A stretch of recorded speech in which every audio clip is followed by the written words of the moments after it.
Tema de hoje: você está preparado para novidades? Você está preparado para novidades? Por exemplo, você está preparado para alguém chegar em você e falar assim: meu irmão, Deus tocou no meu coração e eu vou te dar um carro zero. Você está preparado para isso?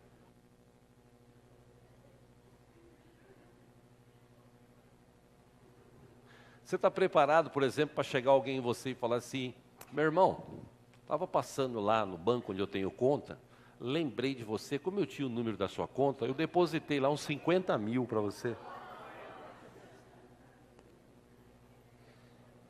Está preparado para isso? Muito bem. Interessante a mente humana, que quando a gente fala de estar preparado para receber novidades, na nossa mente, novidade é algo bom. É algo bom. Mas também a gente pode receber novidades, algo ruim. E a gente nunca está preparado para receber novidades de algo ruim. Teu patrão chega em você e fala assim: olha, você trabalha bem, você é sensacional, você é bacana, mas eu preciso te mandar embora. O marido chega na mulher e fala assim: eu gosto tanto de você, mas eu vou embora. Ou a mulher chega no marido e fala: gosto muito de você, mas vou embora. Amigos seus, por exemplo, que chegam em você e falam assim: cara, a nossa amizade é de tantos anos, mas eu não confio em você e é melhor a gente parar por aqui. Ou o médico que chega em você e diz assim: olha, tem uma informação não muito boa para te dar. Você está com câncer e você precisa tratar deste câncer. Geralmente, quando as pessoas recebem uma informação, uma nova notícia, algo novo, só com uma notícia como essas que citei, na mente das pessoas, elas sempre pensam o pior. Você vê que, quando eu falei, se alguém chegar em você e falar assim: eu vou te dar um carro novo, você, aleluia, glória a Deus, manda Jesus.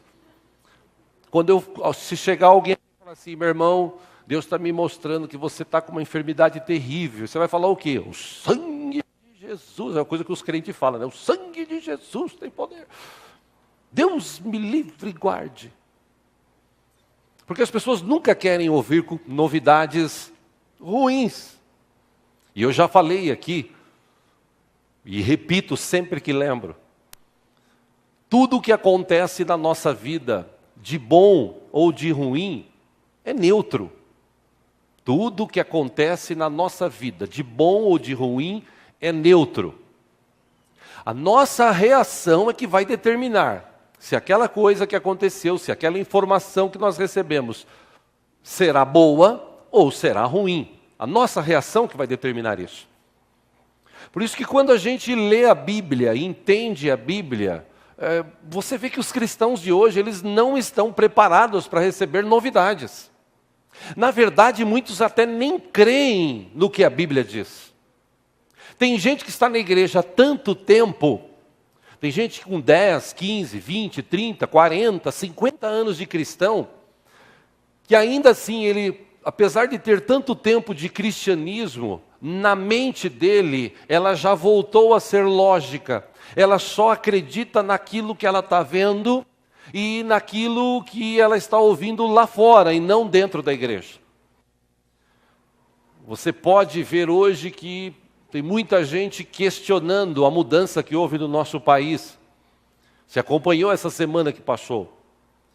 O Brasil passou por um momento difícil, na verdade está passando. O presidente que tínhamos, ela foi destituída do seu cargo. E um outro entrou lá. Outro que alguns conhecem como um bom político, mas também outro que alguns conhecem como um mau político. E aí vem aquelas perguntas. Será que o novo presidente vai conseguir mudar alguma coisa na economia? Será que o choque que ele vai dar na economia vai surtir efeito? Será que o desemprego vai acabar? Será que as pessoas que estão desempregadas vão conseguir um emprego? Será que os empresários vão conseguir ou voltar a investir no nosso país? Muitas perguntas destas sempre estão dentro dos nossos corações quando a gente recebe essas novidades.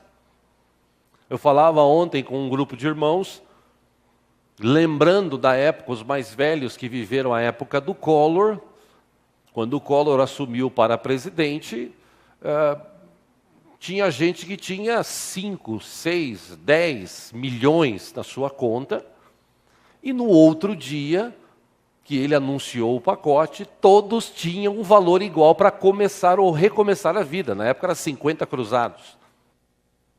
E quem viu aquele dinheiro todo que tinha ser confiscado, com uma promessa de ser devolvido 2, 3 anos depois, teve gente que se matou, que teve gente que pulou de prédio, ou que teve gente que tomou veneno, porque ele não acreditava, ele não estava preparado para receber uma informação daquela. E era uma novidade. A verdade é que a gente sempre quer receber novidades boas. Nós nunca estamos preparados para receber novidades ruins. Que ao longo de nossa vida, nós vamos receber essas informações. Nós vamos ser pegos, talvez, de surpresa com algumas novidades. Resta saber se os cristãos estão preparados, com a mente preparada, para viver a contracultura do mundo.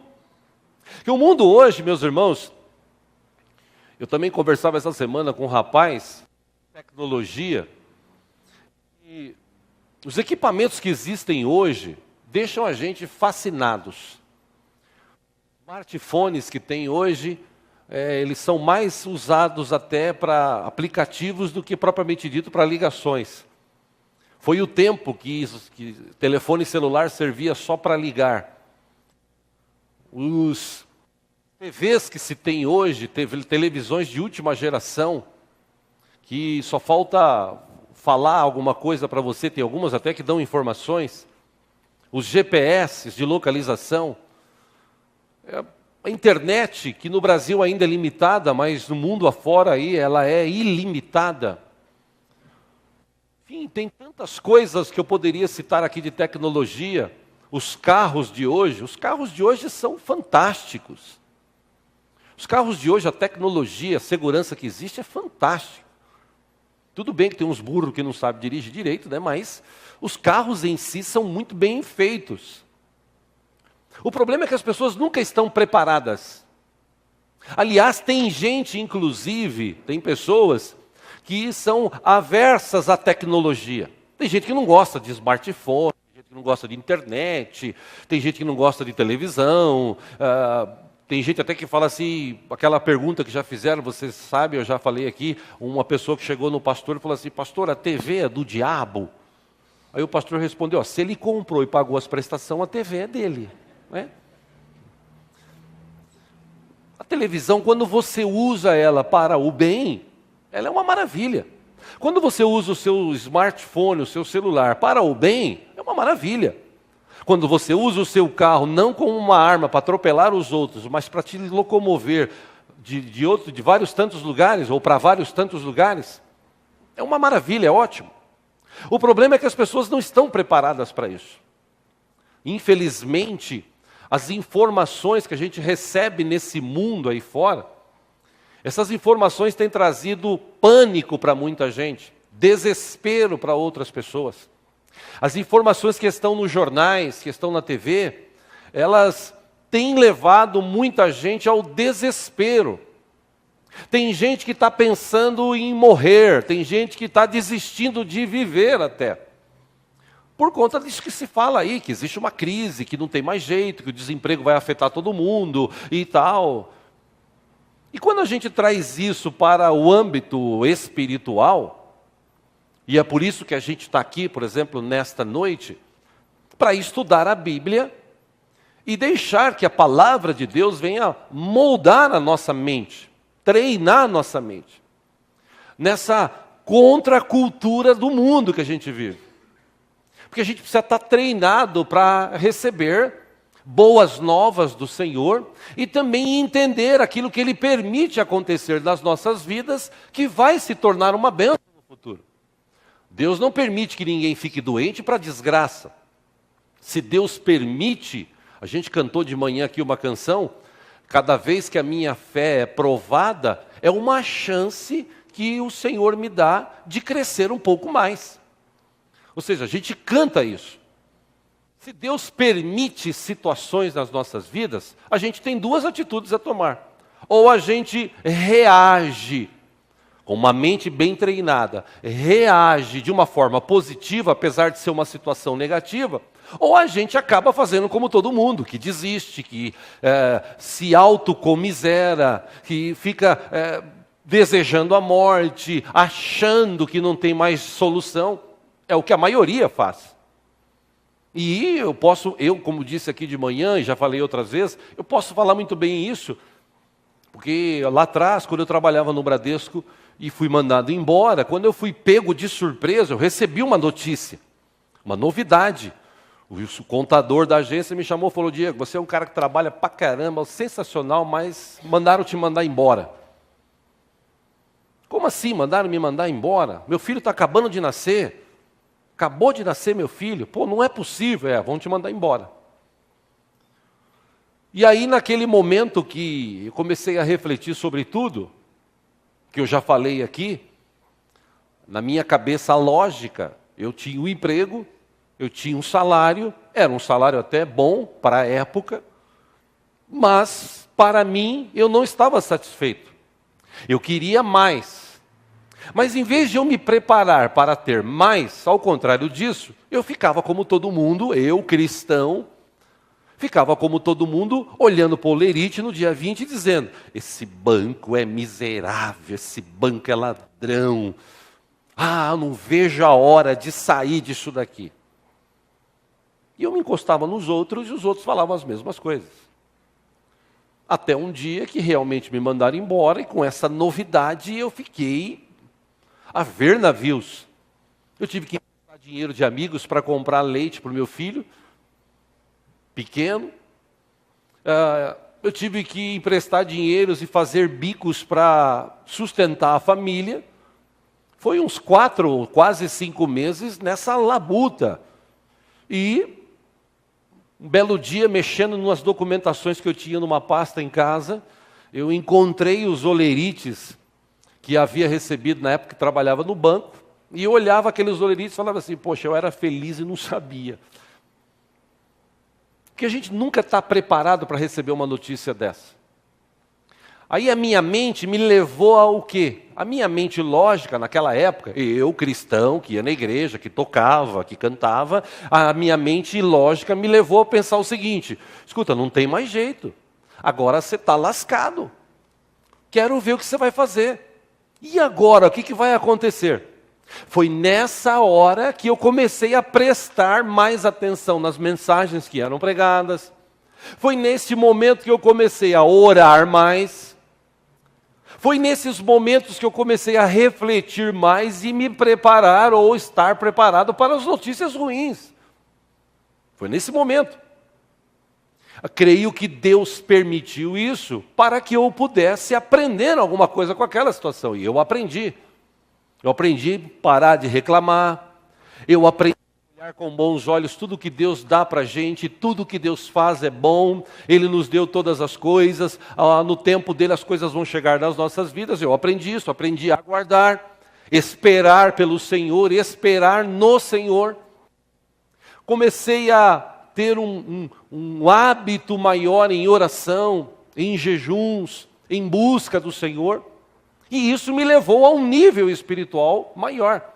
Eu comecei a entender coisas que eu não entendia. E nessa época, eu já tinha aí 27, 28, 29 anos de idade. Quer dizer, com essa idade, desde criança na igreja, a minha mente era lógica. Eu vi milagres acontecerem dentro de igreja. Eu vi pessoas sendo curadas dentro de igreja, mas aquilo de ver somente foi um negócio assim, eu vi, legal, glória a Deus. E aquilo deveria ter trazido para a minha vida espiritual uma plena confiança de que eu tenho um Deus, de que Ele cuida de mim e que Ele pode fazer o que quiser. A partir daquele dia eu comecei a crer mais na Bíblia, na palavra do Senhor. Por isso que nós precisamos moldar as nossas mentes com a palavra do Senhor, a Bíblia Sagrada. Se nós permitirmos que quando lemos a Bíblia, o Espírito Santo nos revela o que está contido nos textos, nos momentos de dificuldade nós vamos lembrar desses textos e vamos avante. O problema é que hoje as pessoas estão desacreditando, inclusive, da Bíblia. A Bíblia, para muita gente hoje, foi escrita por homens. A Bíblia, não é bem isso que está querendo dizer aquele texto.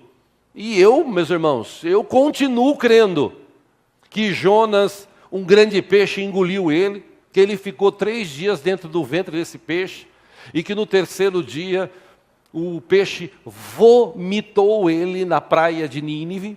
Eu continuo crendo que Josué orou e o sol parou até terminar a guerra. Eu continuo crendo que Elias orou e choveu fogo do céu para queimar aquele holocausto e mostrar quem era o Deus vivo e poderoso. Eu continuo crendo em muitos relatos da Bíblia. Porque as coisas que a Bíblia nos ensina, às vezes, meus irmãos, é loucura para que a gente compreenda com a mente humana. A nossa mente lógica, a gente tem estudado bastante sobre isso este ano, ela sempre pensa do lado lógico. Tem muita gente que vai à igreja e ouve uma palavra, uma ministração, e fala, eu já ouvi outro pastor pregando sobre isso e estou cansado de ouvir disso, ou ouvir sobre isso. E na verdade ele poderia tomar esta palavra para dentro do seu coração, crer e praticá-la, vivendo a contracultura do mundo. Existe um desemprego muito grande? Beleza, pode existir, mas eu tenho um Deus que, se precisar, Ele vai criar uma porta de emprego para eu trabalhar, ponto. Se Deus não conseguir criar, porque é difícil, mas se Deus não conseguir criar uma porta para eu trabalhar, Deus vai mandar um anjo trazer alguma coisa, fazer alguma coisa, Deus vai cuidar de mim, Deus cuida de mim, eu tenho um Deus que cuida de mim. Mas a verdade é que a gente está passando o tempo e as pessoas, em vez de crerem mais na palavra, elas estão descrendo da palavra. E nós precisamos mudar isso na nossa vida, é isso que eu quero estudar com os irmãos hoje. Por quê? Porque a palavra de Deus, acompanha aqui no telão, em 1 Coríntios capítulo 2, versículo 9, ela diz o seguinte: todavia, como está escrito, olho nenhum viu, ouvido nenhum ouviu, mente nenhuma imaginou o que Deus preparou para aqueles que o amam. Quem ama Deus aqui? Puxa, todo mundo ama Deus. Então, olha, o teu olho não viu, o teu ouvido não ouviu, a tua mente ainda não imaginou o que Deus preparou para aqueles que o amam. Poxa, eu amo a Deus. Tá, e daí? Versículo 10. Mas Deus o revelou a nós por meio do Espírito. O Espírito sonda todas as coisas, até mesmo as coisas mais profundas de Deus. Pois, como disse Paulo à igreja de Corinto, quem conhece os pensamentos do homem, a não ser o Espírito do homem que nele está? Da mesma forma, ninguém conhece os pensamentos de Deus, a não ser o Espírito de Deus, o Espírito Santo. Versículo 12, Paulo diz, nós, porém, não recebemos o Espírito do mundo, mas o Espírito que procede de Deus, procedente de Deus. E para que a gente tem esse Espírito procedente de Deus? Para que entendamos as coisas que Deus tem nos dado gratuitamente. Quando a gente entende dessas coisas, 13, delas também falamos, e a gente não fala com palavras ensinadas pela sabedoria humana, mas com palavras ensinadas pelo Espírito. A gente interpreta verdades espirituais, e isso para quem é espiritual.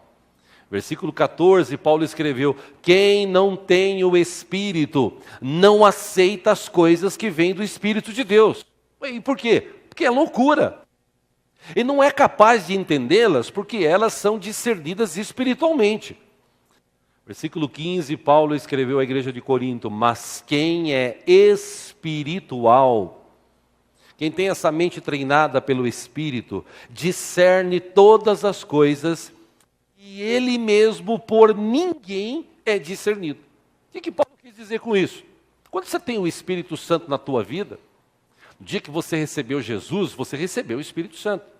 Ninguém diz que Jesus é o Senhor se não for pelo Espírito Santo.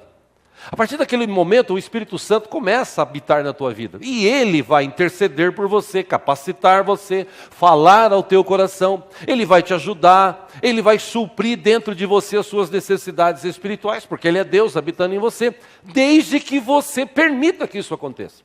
Pastor, eu tenho que permitir? Sim. Que forma que eu permito isso? Orando, buscando, pedindo a ele.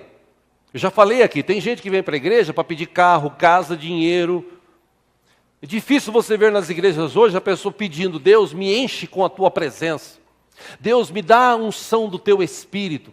Deus, me dá dons espirituais. Esses dons que estão descritos na palavra, que alguns deles, ou pelo menos um, possa vir para a minha vida, me capacitar espiritualmente. Você não vê isso. Você vê as pessoas só pedindo coisas materiais. Você não devo pedir? Sim, você pode pedir. Mas também vamos ter um balanço. Vamos pedir coisas humanas, físicas, normais que precisamos, mas também vamos pedir coisas espirituais. A verdade é que quando a gente fica só pendendo para o outro lado, a vida vai passando e você jamais vai entendendo as coisas que estão acontecendo no meio espiritual. Eu já falei aqui, existe um sistema espiritual que está sobre o Brasil e sobre o mundo. Esse sistema espiritual, ele é demoníaco. Os demônios estão na dimensão espiritual agindo, atuando sobre nações. E o Brasil só está um pouco melhor do que outras nações, porque tem gente aqui nessa terra que ora, pedindo a Deus misericórdia desta nação. Porque lá na África, onde as pessoas, a maioria não é cristã, e agora está crescendo o cristianismo lá, agora que está crescendo o cristianismo lá, coincidentemente, a vida de muitos africanos está melhorando. Por quê? Porque eles estão começando a orar e crer no que diz a Bíblia. A Bíblia diz que Deus cuida de nós. A Bíblia diz que tudo está no controle de Deus. Deus tem o controle de tudo. A Bíblia diz que a vontade desse Deus para mim e para a tua vida é boa, perfeita e agradável. Então, por que essas coisas não estão acontecendo em nós? Simples. Porque nós não estamos preparados para novidades. Sejam elas boas, sejam elas ruins. Nós não estamos preparados. Aliás, com a nossa mente lógica, a gente está preparado só para as coisas boas. E na verdade, meus irmãos, a Bíblia existe para nos capacitar, para nos moldar, para nos ensinar, para transformar a nossa mente. E a gente começa a entender coisas que, como Paulo escreveu aqui, olha, o teu olho não viu, o teu ouvido não ouviu, não chegou ainda no teu coração o que Deus tem de melhor para aqueles que o amam. E como é que você vai entender isso? Você vai entender isso no dia que você começar a ter uma vida espiritual, uma mentalidade espiritual. No dia que você começar a crer em loucura, falando o português claro. Porque as coisas de Deus, Paulo escreveu, as coisas de Deus para o mundo é loucura. Tem gente que acha loucura, como eu falei, um peixe grande engolir um homem, ele ficar 3 dias dentro do ventre dele sem morrer, e no terceiro dia esse homem é vomitado na praia onde ele tinha que ir pregar. Isso é papo furado. Porque Deus abriu um mar no meio e o povo passou em terra seca. Não, isso é história para boi dormir, isso é loucura. Mas eu creio. Por quê? Porque está escrito na palavra de Deus, e a palavra de Deus é a verdade. Ponto. E eu podia citar aqui outras tantas histórias que a Bíblia relata de loucuras espirituais. De coisas assim que você fala, meu Deus, isso é impossível de acontecer. Mas quando você tem uma mente treinada, quando você tem uma mente espiritual, verdadeiramente, com certeza, a tua vida será outra. E esse é o desejo meu e creio que de Deus, para que a tua vida seja diferente daqui para frente, em nome do Senhor Jesus. Dentro dessas loucuras espirituais, quero ler 2 histórias que contam dessas situações. Se você trouxe a Bíblia, a primeira delas está em Josué, capítulo 3. Por favor, livro de Josué, capítulo 3. Se tem alguém sem Bíblia ao teu lado, se você puder repartir a leitura, faça isso.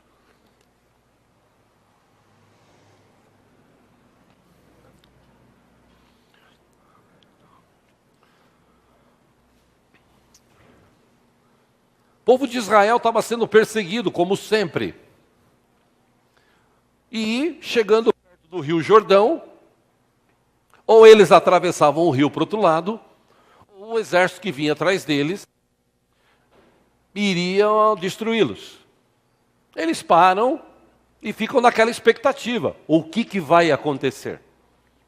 Como hoje, por exemplo, você ouviu uma informação essa semana, trocou o presidente do Brasil e a gente está nessa expectativa. O que será que vai acontecer? Bom, para mim, o que vai acontecer no Brasil, porque eu sou cidadão dos céus. Eu não sou mais desse mundo. Quem rege a minha vida é Deus, o sistema financeiro dos céus. Então eu vou crer em Deus. Amém? Vamos lá. Josué capítulo 3, versículo 1. De manhã bem cedo, Josué e todos os israelitas partiram de Sitim e foram para o Jordão, onde acamparam antes de atravessar o rio. Versículo 2, 3 dias depois, os oficiais percorreram o acampamento e deram esta ordem ao povo. Quando virem a arca da aliança do Senhor, o seu Deus, e os sacerdotes levitas carregando a arca, saiam das suas posições e sigam-na. Versículo 4, mas mantenham a distância de cerca de 900 metros entre vocês e a arca. Não se aproximem. Desse modo saberão que caminho seguir, pois vocês nunca passaram por lá. Versículo 5, Josué ordenou ao povo: santifiquem-se, pois amanhã o Senhor fará maravilhas entre vocês. Versículo 6, e disse aos sacerdotes: levantem a arca da aliança e passem à frente do povo. Eles a levantaram e foram na frente. 7, e o Senhor disse a Josué: hoje começarei a exaltá-lo à vista de todo Israel, para que saibam que estarei com você como estive com Moisés. Versículo 8, portanto, você é quem dará a seguinte ordem aos sacerdotes que carregam a arca da aliança. Quando chegarem às margens das águas do Jordão, parem junto ao rio. Versículo 9, então Josué disse aos israelitas: venham ouvir as palavras do Senhor, o seu Deus.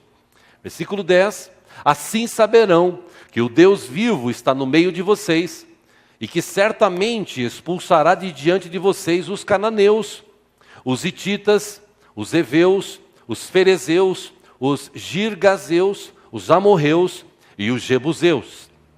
Versículo 11, vejam, a arca da aliança do soberano de toda a terra atravessará o Jordão à frente de vocês. 12, agora escolham 12 israelitas, um de cada tribo. Quando os sacerdotes que carregam a arca do Senhor, o soberano de toda a terra, puserem os pés no Jordão, a correnteza será represada e as águas formarão uma muralha. Bom, pausa aí. Você acha que isso é sério? Não parece loucura? Não parece loucura? Escuta, quando o sacerdote chegar e pisar na beira do rio, o rio vai parar e vocês vão atravessar para o outro lado. Olha, meus irmãos, como eu falei aqui de manhã, eu acho que teve gente, sabe aqui não tem ninguém assim, claro, mas sabe aquelas pessoas que quando ouvem falar uma notícia dessa, que dá 2 passos para trás e fala assim: ô Jesus, deixa os outros ir na frente, porque se morrer, morre primeiro eles, dá tempo de eu parar. Gente que não crê na palavra. Gente que crê na palavra, a palavra que veio do Senhor para Josué, que transmitiu ao povo, crê e pratica. Volte aí para a Bíblia, versículo 14.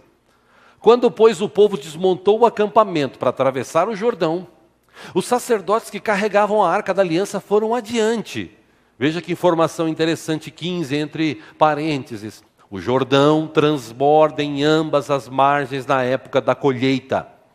Assim que os sacerdotes que carregavam a arca da aliança chegaram ao Jordão e seus pés tocaram as águas, 16, a correnteza que descia parou de correr e formou uma muralha a grande distância, perto de uma cidade chamada Adã, nas proximidades de Zaretã.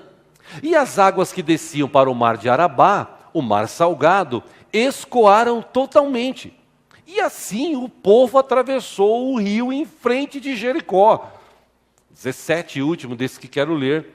Os sacerdotes que carregavam a arca da aliança do Senhor ficaram parados em terra seca no meio do Jordão, enquanto todo Israel passava, até que toda a nação o atravessou pisando em terra seca. Parece loucura, irmão. Como é que pode? Vem uma notícia, uma novidade. Josué fala assim, gente, nós precisamos atravessar para o outro lado para conquistar Jericó. Mas para atravessar para o outro lado, a gente vai ter que passar pelo Rio Jordão, é o caminho. Como é que a gente vai passar por esse rio se agora na época de plantação, de chuvas, ele está cheio, ou mais cheio do que o normal? Isso é impossível acontecer. Impossível para quem não crer. Porque quem reage a uma informação dessa, tipo assim, você vai ter que passar para o lado de lá, mas você vai ter que passar pelo rio. É uma notícia, por um certo ponto boa, mas por um outro ponto ruim. Boa porque eu preciso ir para o outro lado. Lá eu vou ter a vitória, mas para eu chegar lá, eu tenho que passar por alguma coisa. E como é que eu vou passar por isso? Só quem tem uma mente espiritual entende uma loucura dessa. Os sacerdotes carregando a arca param à beira do rio. Quando eles pisam na beira do rio, a água forma uma barreira. A água que está escorrendo, ela acaba de escorrer e o negócio fica seco. Aí Josué fala, pessoal, vamos lá. E eu volto a dizer àqueles que, no vamos lá, o povo vai para frente, tem uns que vai para trás. Vai que essa muralha cai, né, de água e leva o nego embora, vai levar esses aí, que eu já fico para cá. Porque tem sempre pessoas que desconfiam da palavra de Deus. Mas aquele que confia na palavra de Deus e pratica a palavra de Deus, esse sempre será vencedor, porque Deus sempre dará a vitória. Uma outra história muito interessante, que eu quero ler com os irmãos, está em 2 Crônicas, capítulo 20. Vamos lá, por favor. 2 Crônicas, capítulo 20. Novamente, o povo, agora na época do rei Josafá, estava sendo perseguido, e alguns exércitos da região onde eles estavam, combinaram de se reunir para destruí-los. Veja o que aconteceu, 2 Crônicas, capítulo 20, a partir do versículo 13. Diz o seguinte, todos os homens de Judá, com suas mulheres e seus filhos, até os de colo, estavam ali em pé diante do Senhor. Versículo 14, então o Espírito do Senhor veio sobre Jaaziel, filho de Zacarias, neto de Benaia, bisneto de Jeiel, trineto de Matanias, levita e descendente de Asaf no meio da Assembleia. Se não for assim, não sai. 15, ele disse, escutem, todos os que vivem em Judá e em Jerusalém e o rei Josafá. Assim lhes diz o Senhor, não tenham medo. Nem fiquem desanimados por causa desse exército enorme. Pois a batalha não é de vocês, mas de Deus. 16, amanhã desçam contra eles. Eis que virão pela subida de Ziz, e vocês os encontrarão no fim do vale, em frente do deserto de Jeruel. 17, vocês não precisarão lutar nessa batalha.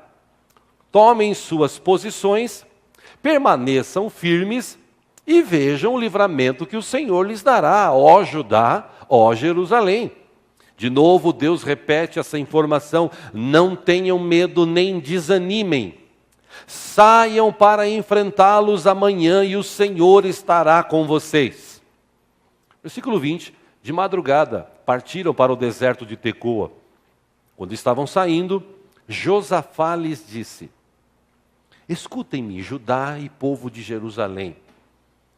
Tenham fé no Senhor, o seu Deus, e vocês serão sustentados. Tenham fé nos profetas do Senhor e terão a vitória. Palavra interessante, maravilhosa. 21. Olha que coisa mais interessante ainda, mais doida, mais louca ainda.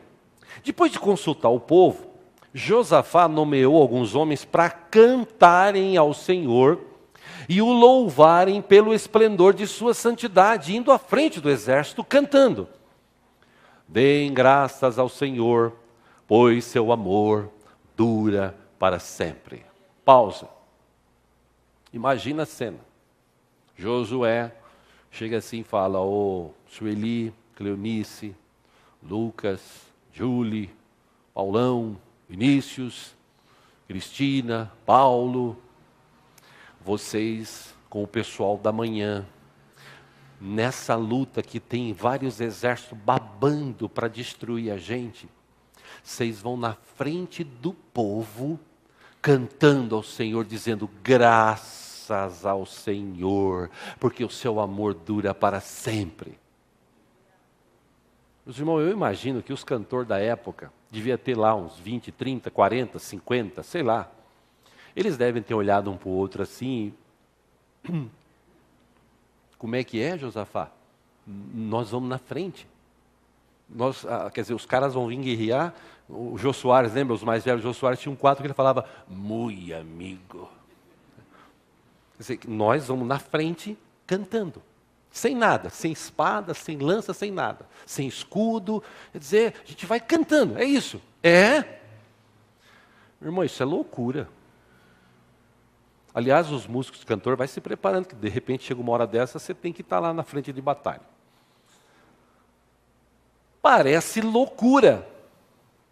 Mas eles não questionaram, ao contrário. Vamos ver aí novamente 22. Quando começaram a cantar e a entoar louvores, o Senhor preparou emboscadas contra os homens de Amon, de Moabe e dos montes de Seir, que estavam invadindo Judá, e eles foram derrotados.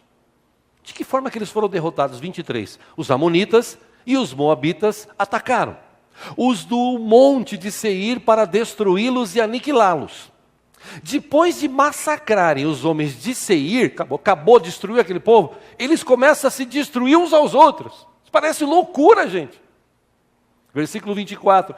Quando os homens de Judá, que estavam cantando, descendo para a batalha, foram para o lugar de onde se avista o deserto, e olharam para o imenso exército, viram somente cadáveres no chão.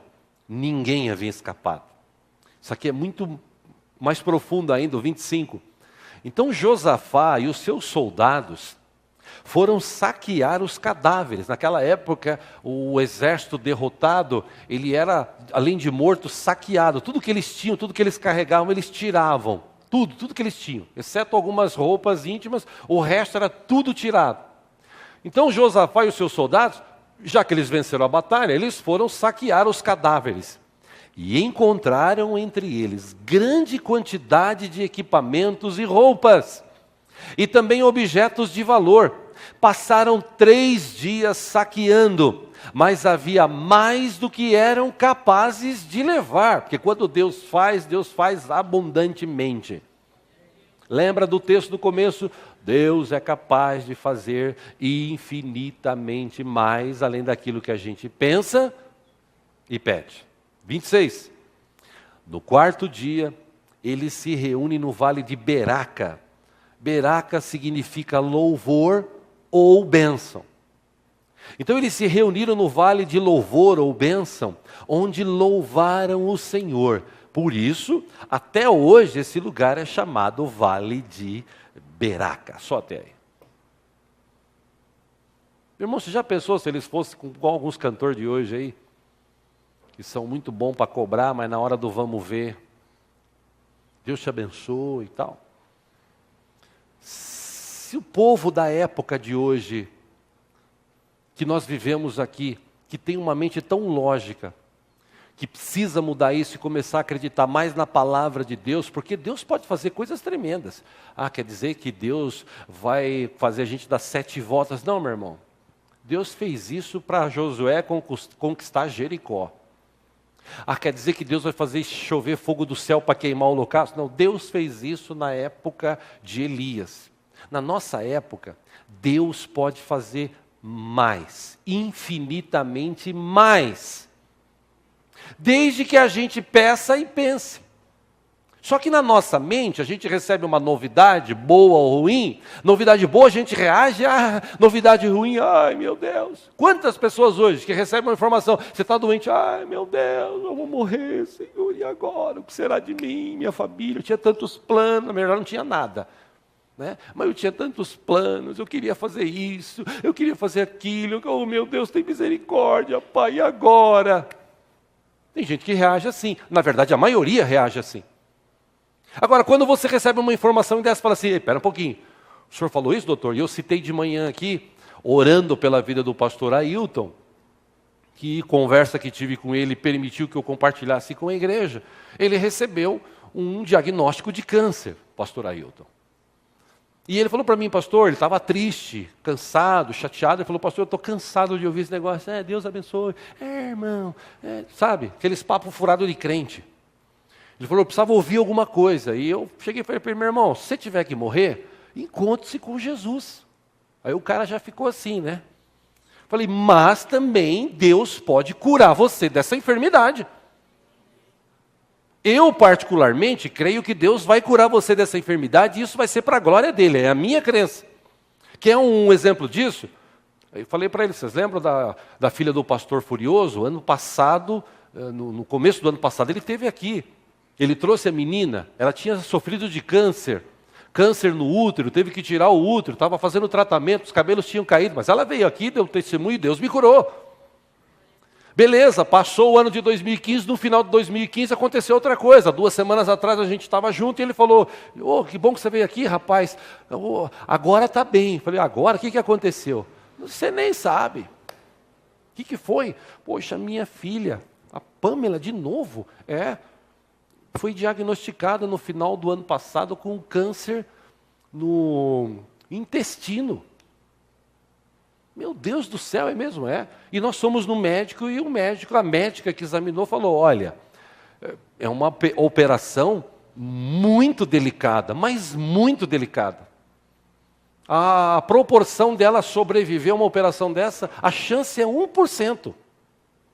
Por quê? Porque o lugar que está o câncer, a gente tem que tirar para fora todo o intestino. Para chegar no lugar, para cortar, tratar, tirar o mal e, olha, é 1% de chance. Então, se vocês quiserem, falou, não, a gente tem Deus, Deus vai fazer. Se vocês têm Deus, acho que só Deus para fazer um milagre, porque a gente vai fazer o que puder. Mas eu já vou dizendo, é 1% de chance. Beleza. Aí já veio os crentes. Pastor, lá em São Paulo tem um profeta lá, o cara ora e a coisa acontece. Liga a outra pessoa, pastor, tem uma profetisa lá, uma mulher de Deus. Pastor, chega lá, a mulher revela até o que não é para revelar. Vai orar. E o pastor Furioso, junto com a menina, a Pamela, disse assim, o Deus que está lá em São Paulo é o mesmo Deus que está aqui em Campinas. Então nós vamos orar aqui, que tiver que acontecer, vai acontecer. E eles oraram e ela passou pela operação. Ficou 1 hora com todo o intestino para o lado de fora, em cima de uma mesa gelada. 1 hora. A operação durou 4 horas. Durante 1 hora ela ficou com isso para fora. E agora, 2 semanas atrás, nós estávamos numa mesa na casa dele, batendo papo, comendo um pãozinho com café, e ela estava com a gente comendo um pãozinho com café, glorificando o nome do Senhor, porque ela sobreviveu, está viva. Aí eu até brinquei com ela, falei, tem um amigo meu que diz o seguinte, ele não acredita em azar. Eu também vou dizer a mesma coisa, Pamela, eu não acredito em azar, mas você é azarada pra caramba, né? Brinquei com ela. Mas na verdade, meus irmãos, a gente tem um Deus que pode fazer além daquilo que a gente pode imaginar. No caso dessa moça e do pai, da família, já passamos por uma, Deus vai deixar e a gente vai passar por outra, ponto. Ou a gente reage desse jeito, e foi uma novidade, já pensou? Passar por um tratamento, tirar o útero, uma moça que está desejosa de casar e tal, que dificuldade, que dureza. Aí passa por tudo isso, amém, está na igreja cantando, começa a passar mal no outro dia, vai para o hospital, o médico diagnostica isso novamente. Agora, dentro do intestino.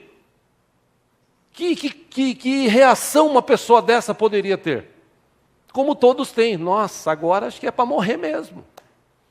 E ela está viva, servindo ao Senhor e está indo testemunhar em alguns lugares que Deus fez na vida dela. Meus irmãos, ou eu creio na palavra do Senhor, esse Deus que falou o seguinte, chega no pezinho lá do rio, para os sacerdotes, que a água vai parar e vocês vão passar para o outro lado para conquistar Jericó. O mesmo Deus que falou para Josafá, manda os caras que cantem na frente cantando, que eu vou fazer algo que vocês nem imaginam. Deus falou assim, essa batalha não é de vocês, essa batalha é minha. O que aconteceu?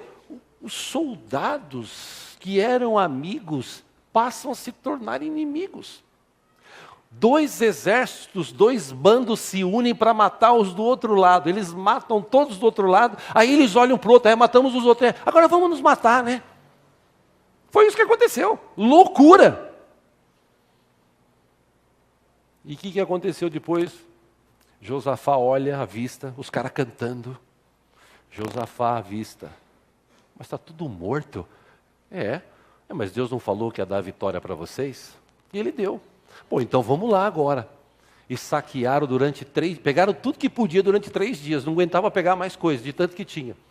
Que quando Deus faz um negócio, Deus faz um negócio completo. Como Ele fez na minha vida, como Ele pode fazer na vida sua, como Ele já fez na vida de outras tantas pessoas. O problema é que a gente nunca está preparado para o melhor de Deus que a gente canta. O melhor de Deus está por vir. A gente nunca está preparado para isso. Para receber uma informação bom eu estou. 50 mil na conta vai ajudar para caramba. Carro zero vai ajudar para caramba. Mas e as dificuldades da vida que você está passando? Isso aí vai me ajudar a crescer. Essa é a reação que nós temos? Não. A gente vive sempre naquela mesmice, naquele cristianismo fraco, naquele cristianês fraco que existe por aí. Que as pessoas vão na igreja para fazer troca com Deus. Deus me dá isso, senão eu não faço aquilo. A gente precisa começar a viver algo diferente nas nossas vidas. Por isso que a gente está tratando isso. E o Espírito Santo que está em nós, ele quer tratar a nossa mente. Para a gente acreditar mais na palavra de Deus do que na palavra do mundo. Agora as pessoas acreditam mais na palavra do mundo. E a gente precisa mudar essa história. Amém, irmão? Você crê nessa palavra? Meu amigo, quando chegar algo de novo na sua vida, esteja preparado.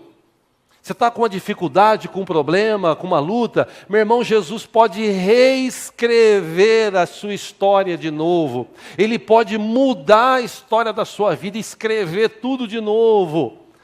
Dê um delete no passado. No computador tem no teclado tem uma tecla que você dá um delete para você tirar coisas que você não quer, para quem não sabe. Então dá um delete no passado. Para de viver no passado. Quem vive de passado é museu. Museu é que você vê coisas do passado. Viva o presente. O passado já passou, ele não volta mais. Já ouviu aquela frase? Águas passadas não movem moinhos? Não move, a água passou, moveu e foi embora. Agora é a outra que vem. E o futuro? O futuro pertence a Deus, Ele está comigo, Ele sabe o que é melhor. Então viva o presente. A própria palavra diz presente, é um presente de Deus. O dia de hoje foi um presente para mim e para você. Então vamos viver hoje. Vamos crer no que está disposto para Deus ou por Deus para nossas vidas hoje.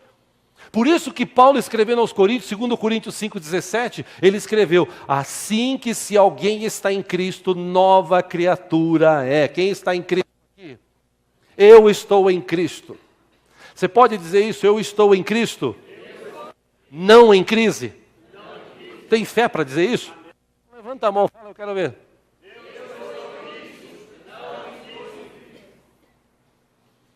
A Bíblia diz que as coisas velhas já passaram. Se passou, passou, meu irmão.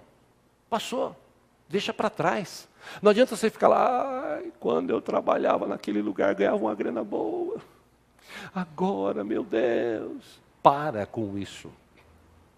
Viva hoje para frente. O melhor de Deus ainda está por vir. Ele pode fazer infinitamente mais, além daquilo que você pede, além daquilo que você pensa. Deus deseja mudar as histórias de pessoas aqui hoje, assim como foi de manhã. Você tem que parar de usar essa mente carnal, que você tem que começar a usar a sua mente espiritual. Saia da zona de conforto, dá um passo adiante, levante a cabeça, olhe para Jesus. Se tiver que se esforçar, estudar para ter um curso melhor, para ter um salário melhor, faça isso. Se você tiver que passar por um tratamento, seja de câncer, seja de diabetes, seja o que for, vá em frente, passe pelo tratamento, seja bênção lá onde você estiver, porque Deus quer usar a tua vida para abençoar a vida de outras pessoas. Haja visto pessoas da nossa igreja que já passaram por isso, por enfermidades aonde estavam sendo usadas pelo Senhor para abençoar a vida de outras pessoas. Jesus pode reescrever a sua vida, Ele quer reescrever a sua vida. Resta saber se a gente quer viver essa nova reescrita do Senhor. Tem muita gente que vive de passado, tem muita gente que não crê na palavra. Eu já falei sobre isso aqui. Quando a gente fala de dinheiro da igreja, e eu conversava com o pessoal ontem falando sobre isso, quando você fala de dinheiro da igreja, a primeira pergunta que a pessoa faz, por desencargo de consciência, assim, eu sou obrigada a dar o dízimo? E eu falei, não, você não é obrigado a nada. Isso é que é legal da Bíblia, você não é obrigado a nada. O próprio apóstolo Paulo, em 2 Coríntios 9, disse, se você for contribuir, não faça isso por obrigação e nem com tristeza, porque Deus ama quem dá com alegria. Então, se você acha que você é obrigado, não faça isso, não dê. Você não crê em Deus, você não crê no Deus que é todo-poderoso, o Deus que abriu a porta para você, você não crê, porque se você cresce, você seria dizimista, ofertante, estaria na presença do Senhor. Isso é fato. Agora, você não crê na palavra do Senhor, você crê na crise. Você crê que se você der uma oferta, se você der o seu dízimo, infelizmente isso vai faltar para você. Você não vai ter condições de saldar os seus débitos. Isso você está dizendo para Deus o seguinte, Deus, eu te amo, eu conheço o Senhor, mas se não for do meu jeito, não tem jeito. Ou a gente aprende a confiar na palavra de Deus, ou a gente confia no mundo.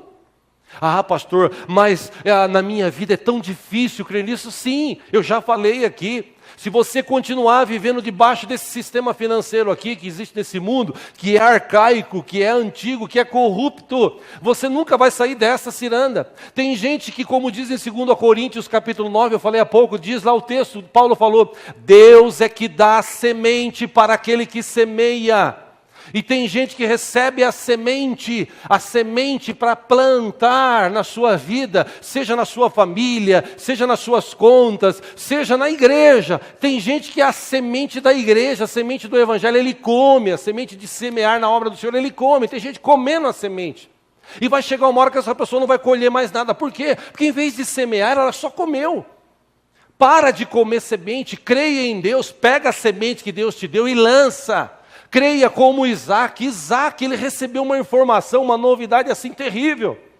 Ele estava vivendo ali perto do Egito, num lugar que começou a ter seca. E naquela seca que ele estava vivendo lá, o que aconteceu naquela seca? Ele recebeu uma informação, olha, não adianta plantar, que não vai dar para plantar. Não adianta você plantar, que não dá certo. Está seco, não chove faz tempo. Aí na cabeça dele, ele pensa o seguinte, olha, na época que teve uma crise, anos atrás, o meu pai, ele foi para o Egito. Pô, então eu vou lá para o Egito. Aí Deus chega para ele e diz assim, você crê em mim, Isaac? Oh Deus, eu creio no Senhor. O Senhor é o Deus do meu pai, Abraão. Então se você crê em mim, fica na terra que você está. Pega a semente que você tem, e planta, porque se você crer, em tempos de crise, você vai colher 100 frutos por cada semente. Meu irmão, isso é loucura, num tempo de crise, como que isso pode acontecer? Como hoje, a crise está aí, tem gente que está chorando com medo da crise, e tem gente que está ganhando dinheiro igual água no meio dessa crise. A verdade é que Isaac, ele pega a semente, ele abre um buraco, joga uma semente, põe uma terra em cima, e deve ter falado assim, Deus falou, Deus vai cumprir. Imagina ele abrindo os buracos, imagina o povo olhando para ele e falando, esse cara é louco, né? Olha que cara louco, a terra seca ali, o cara está com maior dificuldade para furar, para lançar uma semente, esse cara é doido. Ah, onde que ele vai colher? Não está chovendo. Mas a verdade, meus irmãos, que quando Deus fala, pode parecer loucura para o mundo lá fora. Mas quem crê na palavra de Deus, prospera, diz a Bíblia. Ou a gente crê, ou a gente vai ficar nesse sistema aqui. 2 mais 2 é igual a 4. Não é isso? Tudo bem, tem alguns que erram nessa conta, mas 6 mais 6 é igual a 12. Né? 20 mais 20, 40. Aqui nesse sistema é assim. E no céu, como é que é? No céu, 2 mais 2 pode ser 4, pode ser 400, pode ser 4.000, pode ser 400 mil, 4 milhões, 40 milhões, 4 bilhões. Porque para Deus, Ele pode fazer infinitamente mais, além daquilo que a gente pensa e pede. E por que eu estou falando isso? Jesus falou isso. João 15:19, acompanha aqui no telão. Se vocês pertencessem ao mundo, Ele os amaria como se fossem dele. Todavia, vocês não são do mundo. Então eu te apresento nessa noite, se você não conhecia, um ET de Jesus está sentado aí do teu lado. Fala para ele assim: meu irmão, nós não somos mais desse mundo.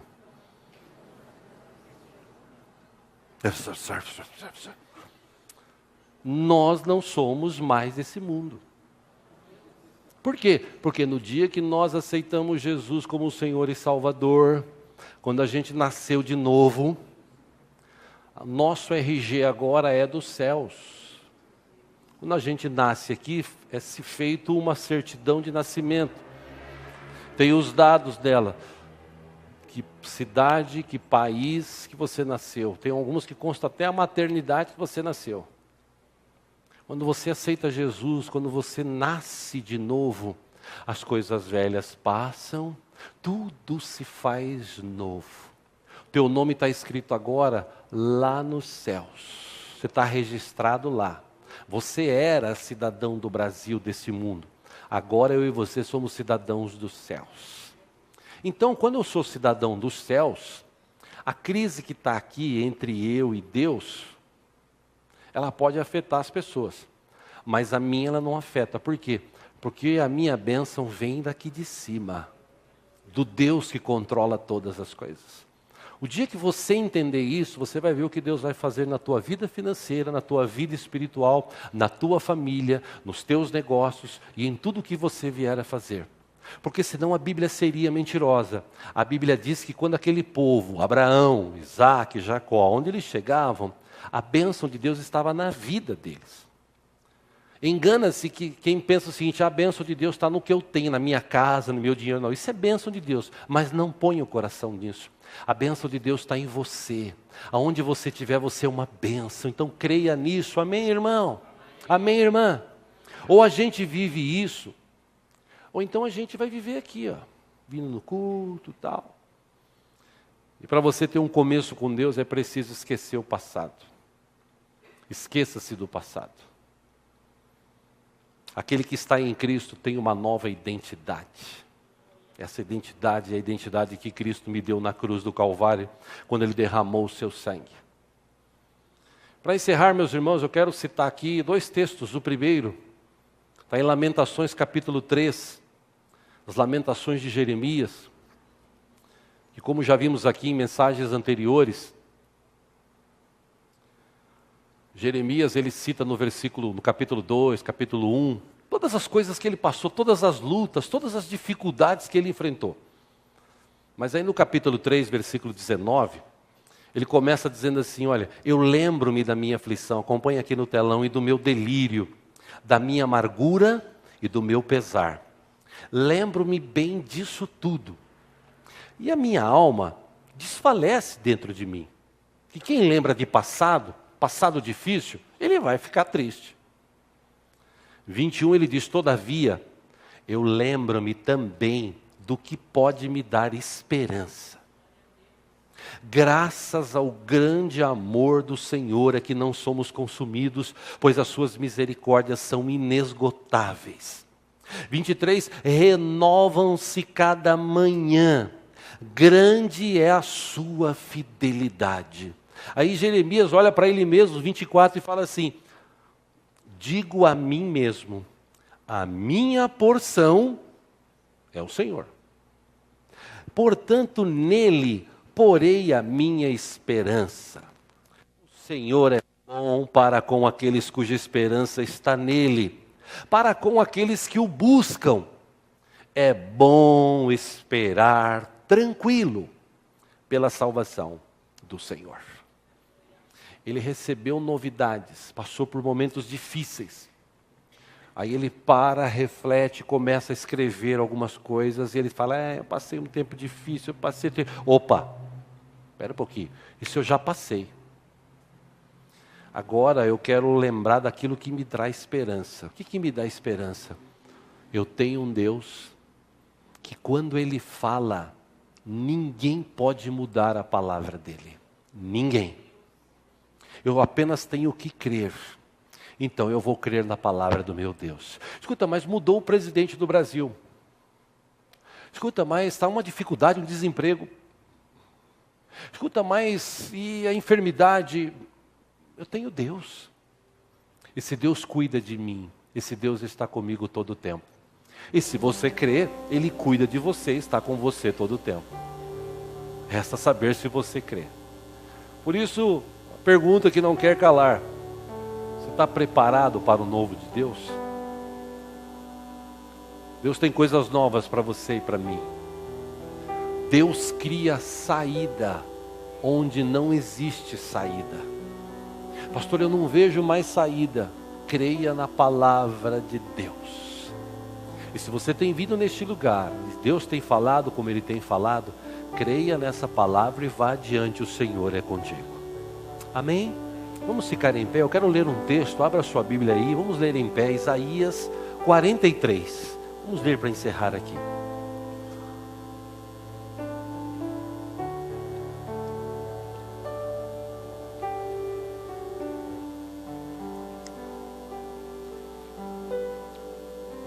Livro de Isaías 43, a partir do versículo 1, reparta a leitura aí, caso alguém do teu lado não tenha.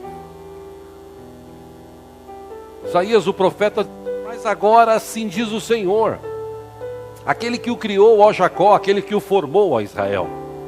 Não tema, pois eu o resgatei, eu o chamei pelo nome, você é meu. Versículo 2, quando você atravessar as águas, eu estarei com você.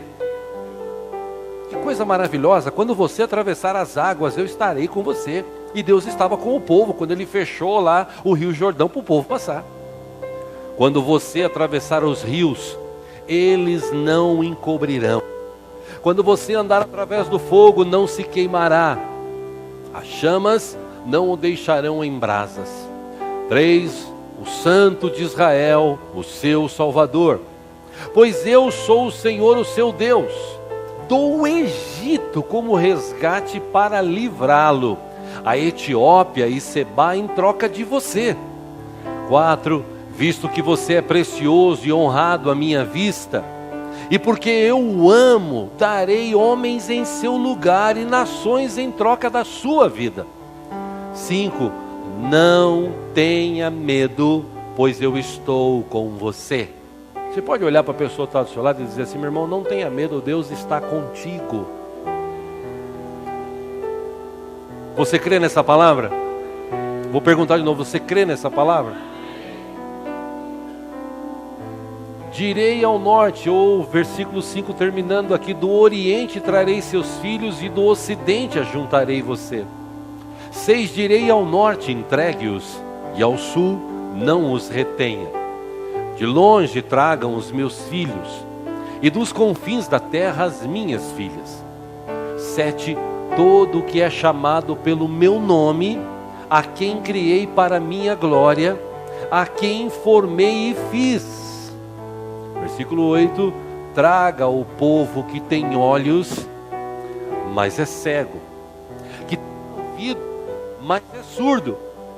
Vê que interessante essa palavra, tem olho, mas é cego, tem ouvidos, mas é surdo. É que tem muita gente que vem na igreja, inclusive, que tem olhos, mas não vê o agir de Deus, que tem ouvidos, mas não ouve a palavra. Do jeito que entra, sai. Por isso que vive na situação que vive. Agora, Deus está falando, traga o povo que tem olhos, mas é cego, que tem ouvidos, mas é surdo. 9, todas as nações se reúnem, e os povos se ajuntam. Qual deles predisse isto? E anunciou as coisas passadas, que eles façam entrar suas testemunhas para provarem que estavam certos, para que outros ouçam e digam, é verdade.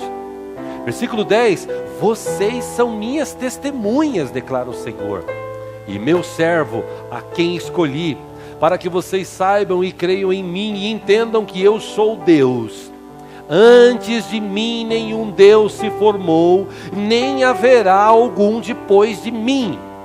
11. Eu mesmo sou o Senhor, e além de mim não há Salvador algum.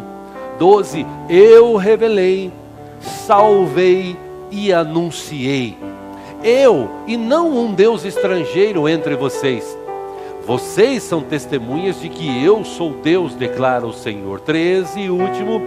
Desde os dias mais antigos eu sou.